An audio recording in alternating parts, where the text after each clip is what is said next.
Hi friends, ಎಲ್ಲರಿಗೂ ನಮಸ್ಕಾರ. ಎಲ್ಲರೂ ಚೆನ್ನಾಗಿರೋ ಅಂತ ಬಯಸ್ಕೊಳ್ತೀನಿ. ಬನ್ನಿ, ಇವತ್ತೊಂದು ವಿಶೇಷವಾದ ದೇವಸ್ಥಾನ, ನಮ್ಮ ಬೆಂಗಳೂರಿನಲ್ಲಿರುವ ಅದ್ಭುತವಾದ ದೇವಸ್ಥಾನ.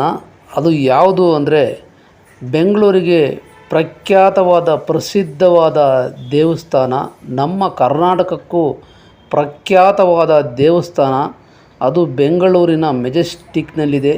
ಬನ್ನಿ ಫ್ರೆಂಡ್ಸ್, ಈ ಒಂದು ಜಾಗವಾದ ನಿಮಗೆ ತೋರಿಸ್ತೀನಿ. ಹಾಗೇ ನಿಮಗೆ ನಾವು ಎಲೆಕ್ಟ್ರಾನಿಕ್ ಸಿಟಿಯಿಂದ ಬಂದಿದ್ದೆ ನಾನು. ಹಾಗೆ ಇಲ್ಲಿಂದ ನಿಮಗೆ ತೋರಿಸ್ಕೊತಾ ಹೋಗ್ತಾಯಿದ್ದೀನಿ. ನಾನು ಆದಷ್ಟು ಕಮ್ಮಿ ವಿಡಿಯೋ ಮಾಡಿದ್ದೀನಿ, ನಿಮಗೆ ತೋರಿಸ್ತಾ ಇದ್ದೀನಿ ಫ್ರೆಂಡ್ಸ್. ಬನ್ನಿ ನೋಡಿ, ಹಾಗೆ ಎಲ್ಲ ನೋಡ್ಕೊತಾ ಬನ್ನಿ. ಇದು ಕಂಠೀರವ ಸ್ಟೇಡಿಯಂ ಒಳಗಡೆ ಇದೆ. ಇದು ಪಲ್ಲವಿ ಟಾಕೀಸ್ ರೋಡು. ಹಾಗೆ ನಿಮಗೆಲ್ಲ ತೋರಿಸ್ಕೊತಾ ಹೋಗ್ತೀನಿ. ಹಾಗೆ ಒಂದು ಅದ್ಭುತವಾದ ಈ ಒಂದು ಸರ್ಕಲ್ಲು ನೋಡಿ, ಕಾರಂಜಿ ನೀರು ತುಂಬಿ ಹರಿತಾ ಇದೆ. ಇದರ ಆಪೋಸಿಟ್ಟು ಕಬ್ಬನ್ ಪಾರ್ಕ್ ಇದೆ. ಹಾಗೆ ಇದು ಆಪೋಸಿಟ್ ರೋಡಲ್ಲಿ KR ಮಾರ್ಕೆಟ್ ಹೋಗುತ್ತೆ. ಹಾಗೆ ಇದರ ಆಪೋಸಿಟ್ ರೋಡಲ್ಲಿ ಮೆಜೆಸ್ಟಿಕ್ಕಿಗೆ ಹೋಗಬೇಕು. ನಾವಿವಾಗ ಹೋಗ್ತಾ ಇದ್ದೀವಿ ಮೆಜೆಸ್ಟಿಕ್ಕಿಗೆ. ನೋಡಿ, ಅಲ್ಲಿ ಒಂದು ಚರ್ಚ್ ಸಿಗುತ್ತೆ. ಹಾಗೆ ಚರ್ಚ್ ದಾಟ್ಕೊಂಡು ರೈಟಿಗೆ ಹೋಗಿ, ರೈಟಿಂದ ಒಂದು ಸರ್ಕಲ್ ಸಿಗುತ್ತೆ. ಒಂದು ಅದ್ಭುತವಾದ ಸರ್ಕಲ್ಲು ಕೂಡ ಅದು ತುಂಬ ಚೆನ್ನಾಗಿದೆ. ಅದು ನಮ್ಮ ಅದ್ಭುತವಾದ ಗಂಡು ಬೇರುಂಡ ಒಂದು ಲಾಂಚ್ ಇದೆ ನೋಡಿ. ಹಾಗೇ ನಿಮಗೆ ತೋರಿಸ್ತೀನಿ. ಒಂದು ಮುಂದೆ ಸರ್ಕಲ್ ಇದೆ, ಹಾಗೆ ಸರ್ಕಲ್ ನಿಮಗೆ ತೋರಿಸ್ಕೊಂತ ಕರ್ಕೊಂಡು ಹೋಗ್ತೀನಿ. ಬನ್ನಿ ಫ್ರೆಂಡ್ಸ್. ಈ ಒಂದು ಇಲ್ಲಿ ಟ್ರಾಫಿಕ್ ಇತ್ತು, ಸ್ವಲ್ಪ ಟ್ರಾಫಿಕ್ಕು ನೋಡಿ. ಇದು ಬಸ್ಸಲ್ಲಿ ಹೋಗ್ತಾ ಇದ್ದೆ. ಹಾಗೆ ಬಸ್ ಕೂಡ ನಾನು ಹಿಡಿದಿದ್ದೀನಿ. ಹಾಗೇ ನಿಮಗೆಲ್ಲ ತೋರಿಸ್ಕೊಂತ ಕರ್ಕೊಂಡು ಹೋಗ್ತೀನಿ ಈ ಒಂದು ಅಣ್ಣಮ್ಮ ದೇವಿ ದೇವಸ್ಥಾನಕ್ಕೆ. ಬನ್ನಿ, ಹಾಗೇ ಮೆಜೆಸ್ಟಿಕ್ಕೆಲ್ಲ ನಿಮಗೆ ತೋರಿಸ್ತಾ ಇದ್ದೀನಿ. ನೋಡಿ, ಎಷ್ಟು ಅದ್ಭುತವಾದ ಟ್ರಾಫಿಕ್ ಇತ್ತು ಬೆಳಗ್ಗೆನೇ ಸ್ವಲ್ಪ. ಆದ್ರೂ ನಾನು ಸ್ವಲ್ಪ ಬೇಗ ಹೋಗ್ಬೇಕಾಯ್ತು. ನನ್ನ ಮಗ ಊರಿಂದ ಬಂದಿದ್ದ, ಹಾಗಾಗಿ ಹೋಗ್ಬೇಕಾಗಿತ್ತು. ಅವನು 11:15ಗೆ ಬಂದ. ಅಷ್ಟರೊಳಗೆ ನಾನು ವೀಡಿಯೋ ಮಾಡ್ಕೊಂಡು ಅಣ್ಣಮ್ಮ ದೇವಿ ವೀಡಿಯೋಗಳೆಲ್ಲ ನಾನು ದೇವಸ್ಥಾನಕ್ಕೆ ಹೋಗಿ ಎಲ್ಲ ವೀಡಿಯೋ ಮಾಡಿದ್ದೀನಿ, ನಿಮಗೆ ತೋರಿಸ್ತೀನಿ. ಹಾಗೆ ಇಲ್ಲಿ ಮೆಜೆಸ್ಟಿಕ್ ಹೋಗ್ತಾ ಒಂದು ರೋಡ್ ನಿಮಗೆ ತೋರಿಸ್ತಾ ಇದ್ದೀನಿ ನೋಡಿ. ಇದು ಎಷ್ಟು ಚೆನ್ನಾಗಿದೆ, ಎಷ್ಟು ಅದ್ಭುತವಾಗಿದೆ ನೋಡಿ. ಹಾಗೆ ನಿಮಗೆಲ್ಲ ತೋರಿಸ್ಕೊತಾ ಹೋಗ್ತೀನಿ. ನೋಡಿ, ಗಂಡು ಬೇರುಂಡ ಚಿಹ್ನೆ ಸರ್ಕಲ್ ಇಟ್ಟಿದ್ದಾರೆ ನೋಡಿ, ಎಷ್ಟು ಚೆನ್ನಾಗಿದೆ, ಅದ್ಭುತವಾಗಿದೆ. ಹಾಗೆ ಮುಂದೆ ಬಂದರೆ ಕೋರ್ಟು ಎಲ್ಲ ಇದೆ. ಎಲ್ಲ ಸೂಪರಾಗಿ ಪ್ರತಿ ಒಂದು ನಿಮಗೆ ತೋರಿಸ್ಕೊಂತ ನಿಮಗೆ ಕರ್ಕೊಂಡು ಹೋಗ್ತೀನಿ ನೋಡಿ ಫ್ರೆಂಡ್ಸ್.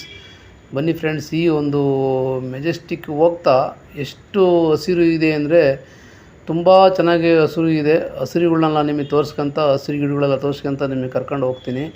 ಮುಂದೆ ಹೋದರೆ ಕೋರ್ಟ್ ಬಿಟ್ಟು ನೆಕ್ಸ್ಟ್ ಮುಂದೆ ಹೋದರೆ ಮುಂದೆ ಒಂದು ಕೋರ್ಟ್ ಇದೆ.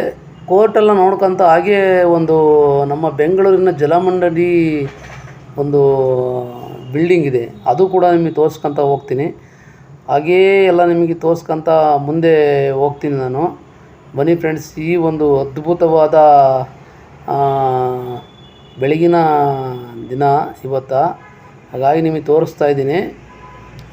ನನಗೆ ಒಂದು ಯೋಗ ಕೊಡ್ತು ಇವತ್ತು. ನನಗೆ ಅಣ್ಣಮ್ಮ ದೇವಿ ದೇವಸ್ಥಾನ ನಾನು ವೀಡಿಯೋ ಮಾಡಬೇಕು ಅಂತ ಭಾಳ ದಿನಕ್ಕಿಂತ ಟ್ರೈ ಮಾಡ್ತಾಯಿದ್ದೆ. ಆದರೆ ಇವತ್ತು ಅದು ಒಂದು ಯೋಗ ಕೊಡ್ತು ನನಗೆ. ಇವತ್ತು 28/9/2024 ಯೋಗ ಕೊಡ್ತು ನನಗೆ. 1 ವರ್ಷ ಆಯಿತು ನಾನು ಯೂಟ್ಯೂಬ್ ಓಪನ್ ಮಾಡಿ. ಆದರೆ ಅಣ್ಣಮ್ಮನ ದೇವಸ್ಥಾನ ನಾನು ದೇವ್ರದ್ದು ವಿಗ್ರಹ ಅವೆಲ್ಲ ನಾನು ಹಿಡ್ದಿರಲ್ಲ. ತುಂಬ ಚೆನ್ನಾಗಿದೆ ಅಣ್ಣಮ್ಮನ ದೇವಸ್ಥಾನ. ಬನ್ನಿ ಫ್ರೆಂಡ್ಸ್, ಇದೆಲ್ಲ ನಿಮಗೆ ತೋರಿಸ್ಕೊತ ಹೋಗ್ತೀನಿ. ಅಣ್ಣಮ್ಮನ ದೇವಸ್ಥಾನದಲ್ಲಿ ಸುಮಾರು ದೇವರುಗಳಿದ್ದಾವೆ. ಅದು ಮನೆ ಗೃಹಪ್ರವೇಶ ಮತ್ತು ಯಾರು ಪೂಜೆ ಮಾಡಿಸ್ಬೇಕು ಅಂದರೆ ಕರ್ಕೊಂಡು ಹೋಗೋಕ್ಕೆ ಅಂತ ಸುಮಾರು ದೇವರುಗಳಿದ್ದಾವೆ ಅಲ್ಲಿ. ಸುಮಾರು ಒಂದು 25 ಇರ್ಬೋದು ಮೋಸ್ಟ್ಲಿ ದೇವರುಗಳು. ನಾವೆಲ್ಲ ನಿಮಗೆ ತೋರಿಸ್ಕೊಂಡು ಹೋಗ್ತೀನಿ ನೋಡಿ. ಇದು ಒಂದು ಪೋತಿಸ್ ನೋಡಿ. ಪೋತಿಸ್ ಬಿಟ್ಟರೆ ನೆಕ್ಸ್ಟು ಒಂದು ಇದು ನೋಡಿ, ಇದೊಂದು ಕಾಂಪ್ಲೆಕ್ಸು. ಹಾಗೇ ನಿಮಗೆಲ್ಲ ತೋರಿಸ್ಕೊಂಡು ಹೋಗ್ತೀನಿ ಎಲ್ಲ ನೋಡಿ. ಮೆಜೆಸ್ಟಿಕ್ಕು ನೋಡಿ, ಇದು ಅಲ್ಲಿ ಸಂತೋಷ್ ಥಿಯೇಟ್ರು, ನರ್ತಕಿ ಥಿಯೇಟ್ರು ಇರುವಂಥ ಆಪೋಸಿಟ್ ರೋಡಲ್ಲಿ ಇದು ನೋಡಿ. ಹಾಗೆ ನಿಮಗೆಲ್ಲ ತೋರಿಸ್ಕೊತಾ ಹೋಗ್ತೀನಿ ನೋಡಿ. ಸಿಟಿ ಟ್ಯಾಕಿಸ್ ಹೊಡೆದು ಸಿಟಿ ಸೆಂಟರ್ ಅಂತ ಇದ್ದಿದ್ದು. ಹಾಗೆ ಬನ್ನಿ ನಿಮಗೆ ತೋರಿಸ್ಕೊತಾ ಹೋಗ್ತೀನಿ. ನಿಮಗೆಲ್ಲ ಹಾಗೆ ತೋರಿಸ್ಕೊತ ಈಗ ಮೆಜೆಸ್ಟಿಕ್ ಸ್ವಲ್ಪ ಹತ್ರ ಬಂದು, ನಾವು ಮೆಜೆಸ್ಟಿಕ್ ಹತ್ರ ಬಂದು ಹಾಗೇ ಸ್ವಲ್ಪ ಟ್ರಾಫಿಕ್ ಇತ್ತು. ಹಾಗೇ ನಿಮಗೆಲ್ಲ ತೋರಿಸ್ಕೊತ ಹೋಗ್ತಾಯಿದ್ದೀನಿ. ಬಸ್ಸು ಮೂವ್ ಆಗ್ತಾಯಿದೆ ನೋಡಿ. SBI ಬ್ಯಾಂಕ್ ATM ಅಂತ ಕೂಡ ಇದೆ. ನಿಮಗೆಲ್ಲ ನಿಮಗೆ ತೋರಿಸ್ಕೊತ ಹೋಗ್ತೀನಿ. ತುಂಬ ಚೆನ್ನಾಗಿದೆ ನೋಡಿ. ಈಗ ರೈಟಿಗೆ ತಿರುಗುತ್ತೆ, ಮೆಜೆಸ್ಟಿಕ್ ಹೋಗ್ಬೇಕು, ರೈಟಿಗೆ ತಿರುಗ್ತಾರೆ. ರೈಟಿಗೆ ತಿರುಗ್ತಾ ಒಂದು ಸ್ವಲ್ಪ ಟ್ರಾಫಿಕ್ಕು ಮೆಜೆಸ್ಟಿಕ್ ಹತ್ರ ಕಮ್ಮಿ ಇತ್ತು ಇವತ್ತು, ಶನಿವಾರ ಆದರೂ ಒಂದು ಸ್ವಲ್ಪ ಕಮ್ಮಿ ಇತ್ತು ನೋಡಿ. ಎಲ್ಲ ನಿಮಗೆ ಕಾಂಪ್ಲೆಕ್ಸ್ಗಳ ತೋರಿಸ್ಕೊತ ಹೋಗ್ತೀನಿ. ಇನ್ನೇನು ಹತ್ರ ನಿಯರೆಸ್ಟು ನಾವು ಅಣ್ಣಮ್ಮ ದೇವಿ ದೇವಸ್ಥಾನಕ್ಕೆ ಬರ್ತಾಯಿದ್ದೀವಿ. ಇವಾಗ ನಾನು ಅಲ್ಲಿ ಮೆಜೆಸ್ಟಿಕ್ ಹಿಡಿದ್ಬಿಟ್ಟು ನಿಮಗೆ ಅಣ್ಣಮ್ಮ ದೇವಿ ದೇವಸ್ಥಾನ ನಿಮಗೆ ಕರ್ಕೊಂಡು ಹೋಗ್ತೀನಿ. ಬನ್ನಿ ಫ್ರೆಂಡ್ಸ್, ಇವಾಗ ನೋಡೋಣ. ಅಣ್ಣಮ್ಮ ದೇವಿ ದೇವಸ್ಥಾನ ಬಂತು, ಬನ್ನಿ ನೋಡೋಣ. ಬನ್ನಿ ಅಣ್ಣಮ್ಮ ದೇವಿ ಮಹಾ ಸಂಸ್ಥಾನ ದೇವಸ್ಥಾನಕ್ಕೆ ಹೋಗೋಣ. ಬನ್ನಿ, ಕೈ ಮುಗಿದುಕೊಳ್ಳೋಣ. ಬನ್ನಿ. ಪ್ರತಿ ಒಂದು ಊರಿಗೆ ಒಂದು ಗ್ರಾಮ ದೇವತೆ ಇರುತ್ತದೆ. ಬೆಂದಕಾಳ ಊರಿಗೆ ಗ್ರಾಮ ದೇವತೆ ಅಣ್ಣಮ್ಮ ದೇವಿ ಇರುತ್ತದೆ. ಅಣ್ಣಮ್ಮ ದೇವಿಯ ಕೃಪಾ ಕಟಾಕ್ಷದಿಂದ ಬೆಂದಕಾಳ ಊರು ಈಗ ಬೆಂಗಳೂರು ಆಗಿ ಪ್ರಸಿದ್ಧವಾಗಿದೆ.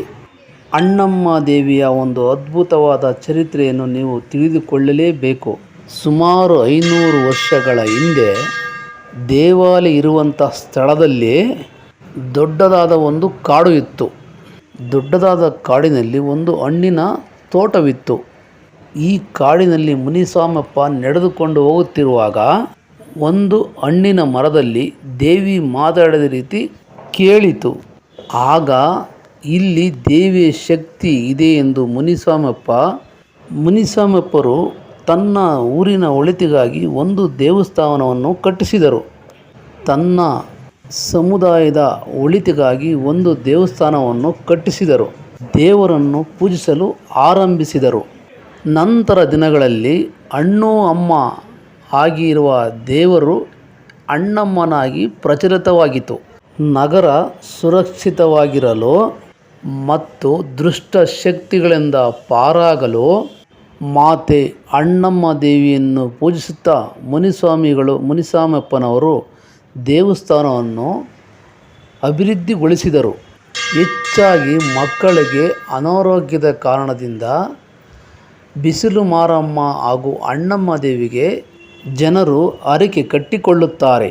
ದೇವಸ್ಥಾನದ ಮುಂದೆ ಇರುವ ಬಿಸಿಲು ಮಾರಮ್ಮ ದೇವಿಗೆ ಸಮಸ್ಯೆ ನಿವಾರಣೆ ಆದ ಮೇಲೆ ಬಿಸಿಲು ಮಾರಮ್ಮಗೆ ಮೊಸರು, ಹಾಲು, ಉಪ್ಪನ್ನು ಕೊಡುತ್ತಾರೆ. ತಮ್ಮ ಹರಕೆಗಳನ್ನು ನೆರವೇರಿಸಿಕೊಳ್ಳುತ್ತಾರೆ. ತನ್ನ ಕಷ್ಟಗಳನ್ನು ಮಾತೆ ಅಣ್ಣಮ್ಮ ದೇವಿ ಹತ್ರ ಕೇಳಿಕೊಂಡರೆ ಸಮಸ್ಯೆಗಳು ನಿವಾರಣೆಯಾಗುತ್ತವೆ ಎಂದು ನಂಬಿಕೆ.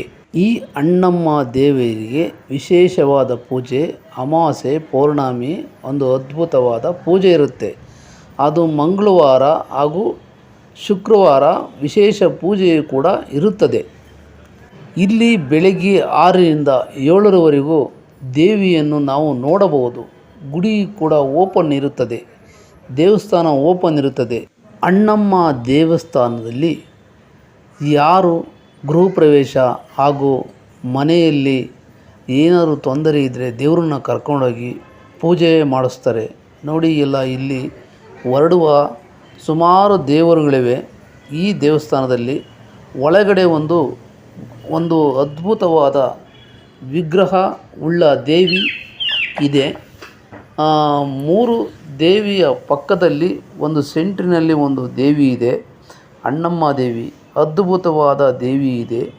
ಈ ದೇವ್ರನ್ನೆಲ್ಲ ನಿಮಗೆ ತೋರಿಸ್ಕೊಂಡು ಹಾಗೆ ನಿಮಗೆಲ್ಲ ದೇವ್ರನ್ನ ಬೇಡಿಕೆಡಿ ಈ ಅಣ್ಣಮ್ಮ ದೇವಸ್ಥಾನಕ್ಕೆ ಮೆಜೆಸ್ಟಿಕ್ಕಿಗೆ ಬಂದರೆ, ಒಂದು ಬಾರಿ ಬೆಂದಕಾಳು ಊರಿಗೆ ಬಂದರೆ ಈಗ ಬೆಂಗಳೂರು ಆಗಿರುವ ಅಣ್ಣಮ್ಮ ದೇವಿಯ ಒಂದು ದೇವಸ್ಥಾನಕ್ಕೆ ಬಂದರೆ ವಿಸಿಟ್ ಕೊಟ್ಟೋಗಿ ನೋಡಿ. ಇದು ಭಾರಿ ದೂರ ಇಲ್ಲ, ಮೆಜೆಸ್ಟಿಕ್ಕಿನಿಂದ ಸ್ವಲ್ಪ ಅರ್ಧ ಕಿಲೋಮೀಟರ್ ದೂರದಲ್ಲಿರುವ ಅದ್ಭುತವಾದ ಅಣ್ಣಮ್ಮ ದೇವಿ ಹಾಗೂ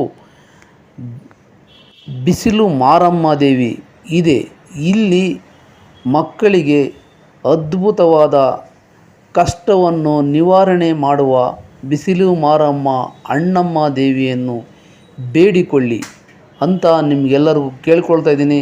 ನನ್ನ ವಿಡಿಯೋ ಇಷ್ಟ ಆದರೆ ಒಂದು ಲೈಕ್ ಮಾಡಿ, ಒಂದು ಶೇರ್ ಮಾಡಿ, ಒಂದು ಸಬ್ ಮಾಡಿ ಅಂತ ನಿಮಗೆ ಹೇಳ್ತಾ, ನನ್ನ ಚಾನಲ್ SK ಹರಿಸಮುದ್ರ ನನ್ನ ಚಾನಲಿಗೆ ಜಾಯ್ನ್ ಆಗಿ ಯಾರೆಲ್ಲ ನೋಡ್ತಾ ಇದ್ದೀರಾ, ಈ ಒಂದು ಅದ್ಭುತವಾದ ದೇವಸ್ಥಾನ ನಿಮಗೆ ತೋರಿಸ್ತಾ ಇದ್ದೀನಿ. ಇಷ್ಟ ಆಗಿದೆ ಅಂತ ನಾನು ನಿಮಗೆಲ್ಲರಿಗೂ ಭಾವಿಸ್ಕೊಳ್ತೀನಿ. ಇಷ್ಟು ಹೇಳ್ತಾ ನನ್ನ ಒಂದು ವಿಡಿಯೋ ಇಲ್ಲಿಗೆ ಮುಗಿಸ್ತಾ ಇದ್ದೀನಿ. ಜೈ ಹಿಂದ್, ಜೈ ಕರ್ನಾಟಕ, ಜೈ ಅಣ್ಣಮ್ಮ ದೇವಿ, ಜೈ ಬಿಸಿಲು ಮಾರಮ್ಮ ದೇವಿ.